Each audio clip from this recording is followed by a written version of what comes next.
जय जय श्री सीताराम, जय जय श्री सीताराम। श्री सत्य सनातन धर्म की जय हो। जय जय श्री सत्य सनातन धर्म की जय हो। एकादशी महात्म्य की जय हो। श्री लक्ष्मी नारायण भगवान विष्णु की जय हो। माता महालक्ष्मी की जय हो। जय जय श्री सीताराम। सत्य सनातन धर्म से जुड़े हुए सभी भाई बंधु ध्यान देंगे।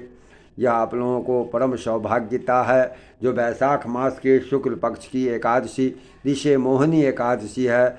यह एकादशी अप्रैल माह के 27 तारीख दिन सोमवार को मनाया जाएगा।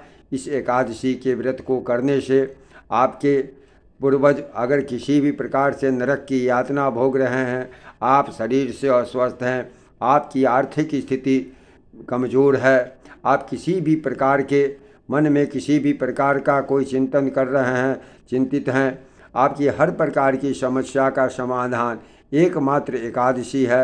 भगवान श्री रामचंद्र जी को भी इस एकादशी व्रत करने को कहा गया था और उन्होंने भी इस व्रत को किया था। जब भगवान राम जी का इस व्रत से कल्याण हो सकता है, जब भगवान इस व्रत को कर सकते हैं, तो हम क्यों नहीं कर पा रहे हैं? यह मेरे लिए दुर्भाग्य है। इसलिए हर कार्य, हर समस्या, हर प्रकार के कष्टों से मुक्ति पाने के लिए इस एकादशी व्रत को अवश्य करें। इसकी कहानी इस प्रकार से है। जय जय श्री सीताराम, जय जय श्री सीताराम। धर्मराज युधिष्ठिर कहने लगे, हे कृष्ण, वैशाख मास की शुक्ल पक्ष की एकादशी का नाम क्या है? इसकी विधि क्या है? इसकी कथा क्या है? ये सब आप विस्तार पूर्वक कहिए। भगवान श्री कृष्ण जी कहने लगे, हे धर्मराज, मैं आपसे कथा कहता हूँ जिसको महर्षि वशिष्ठ जी ने श्री राम जी से कहा था। एक समय श्री रामचंद्र जी बोले, हे गुरुदेव, कोई ऐसा व्रत बतलाएं जिस समय पाप और दुख नाश हो।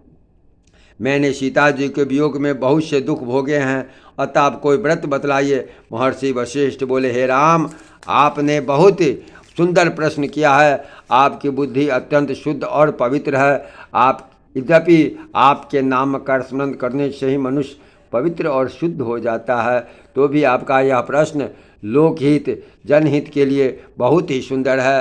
वैशाख मास में जो एकादशी आती है उसका नाम मोहिनी एकादशी है। इस एकादशी का व्रत करने से मनुष्य सब पापों तथा दुखों से छूटकर मोह जाल से मुक्त हो जाता है। यह व्रत दुखी मनुष्यों को अवश्य करना चाहिए। इससे मनुष्य के सब पाप और दुख नाश हो जाते हैं।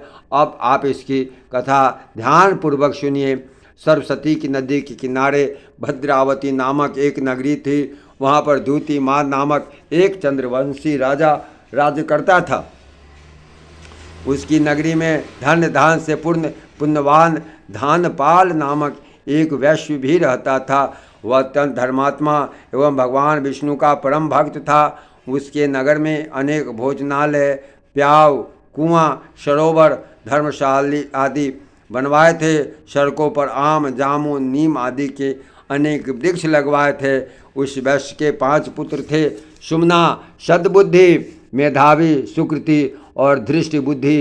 इनमें धृष्ट बुद्धि नाम वाला 5वां पुत्र महापापी था। वह पितृ आदि को नहीं मानता था। वह वैश्य और दुराचारी मनुष्यों की संगति में रहकर जुआ खेलता, पर स्त्रियों के साथ भोग विलास करता, मद मांस का सेवन करता और भी अनेकों कर्मों में वह अपने पिता के धन को नष्ट करता था। वेश्याओं के साथ उनके गले में हाथ डालकर फिरता रहता। इन्हीं कारणों से उसके पिता, भाई और कुटुंबियों ने उसके घर से निकाल दिया। उसकी निंदा करने लगे। घर से निकाल देने के बाद वह अपने गहने और कपड़े बेचकर निर्वाह करने लगा। जब सब धन नष्ट हो गया तो वेश्या और दुष्ट संगी साथियों ने भी उसका साथ छोड़ दिया। अब वह भूख और प्यास से अत्यंत दुखी रहने लगा और कोई सहारा न देकर वह चोरी करने लगा। एक बार वह पकड़ा गया, परंतु राज कर्मचारी ने उसको वैश्य का पुत्र जानकर छोड़ दिया। मगर जब दूसरी बार वह पकड़ा गया तो उसे उन्होंने राजा के सामने उपस्थित किया। राजा ने उसे कारागार में बंद कर दिया। कारागार में राजा ने उसको बहुत दुख दिए और कहा, तू मेरी नगरी से निकल जा। वह नगरी से निकलकर वन में चला गया। वन में पशु पक्षियों को मार कर खाने लगा। कुछ समय के पश्चात वह बहेलिया बन गया और धनुष बाण लेकर पशु पक्षियों को मार मार कर खाने लगा। एक दिन वह भूख प्यास से दुखित होकर खाने की खोज में फिर रहा था कि कौंडिक ऋषि के आश्रम पर पहुंच गया। उस समय वैशाख मास था। कौंडिन्य ऋषि गंगा स्नान करके आ रहे थे। उनके भीगे वस्त्रों को छींटे पड़ने से ही उसको कुछ सद्बुद्धि हुई और वह मुनि के सामने हाथ जोड़कर कहने लगा, हे मुनि, अपने जीवन में मैंने बहुत भारी पाप किए हैं। आप उन पापों से छूटने का कोई साधारण और बिना धन का उपाय बतलाइए। उसके दीन वचन सुनकर ऋषि कहने लगे कि ध्यान देकर सुनो, तुम वैशाख शुक्ल एकादशी का व्रत को, इस एकादशी का नाम मोहिनी है, इससे तेरे सभी पाप नष्ट हो जाएंगे। मुनि के वचन सुनकर वह अत्यंत प्रसन्न हुआ और उनके द्वारा बताई हुई विधि के अनुसार उसने मोहिनी एकादशी का व्रत किया। हे राम, इस व्रत के प्रभाव से उसके सब पाप नष्ट हो गए। अंत में गरुड़ पर चढ़कर विष्णु लोक गया। इस व्रत के से मोह आदि सब नष्ट हो जाते हैं। संसार में इस व्रत से श्रेष्ठ अन्य कोई व्रत नहीं है। इसके महात्म को पढ़ने अथवा सुनने से 1000 गोदान का फल प्राप्त होता है। प्रेम से बोलिए एकादशी महात्म्य की जय। श्री लक्ष्मी नारायण विष्णु भगवान की जय। सत्य सनातन धर्म की जय हो। जय जय श्री सीताराम, जय जय श्री सीताराम, जय जय श्री सीताराम।